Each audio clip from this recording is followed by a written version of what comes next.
As the investigation continued, the detective's keen eye caught sight of another crucial clue.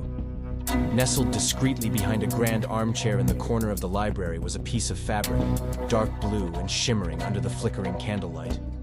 He carefully picked it up with a pair of tweezers, revealing a torn fragment of satin. This wasn't just any fabric. It was adorned with intricate hand-stitched embroidery, the kind that bespoke wealth and attention to detail. The unique pattern of the embroidery was unmistakable, suggesting it came from a high-quality garment, possibly belonging to one of the distinguished guests at the manor. Upon closer inspection, the detective noticed something even more intriguing. The fabric bore an odd stain, a small but noticeable mark that seemed out of place on such a refined material. He dabbed the stain with a chemical reagent from his forensic kit, watching as it changed color. This was no ordinary spill. It was a rare chemical compound, something that only someone with specific knowledge or access would recognize.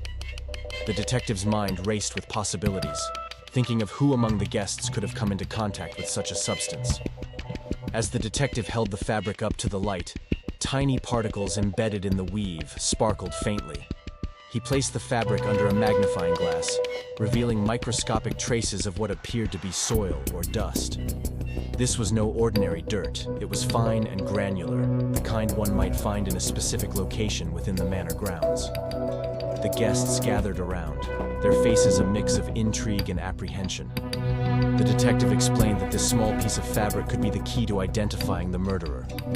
Which of the guests wore a garment made of such exquisite material? Who had access to the rare chemical that stained the fabric?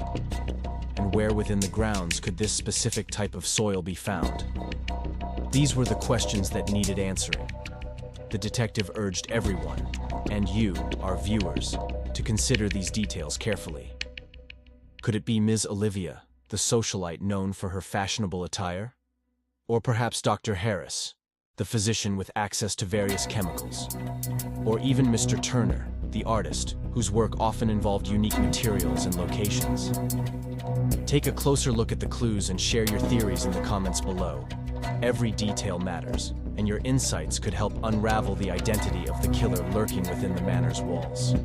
In the world of mystery solving, it's often the smallest details that hold the biggest secrets. Can you piece together the story behind the fabric and bring us one step closer to solving the midnight murder at Harrington Manor?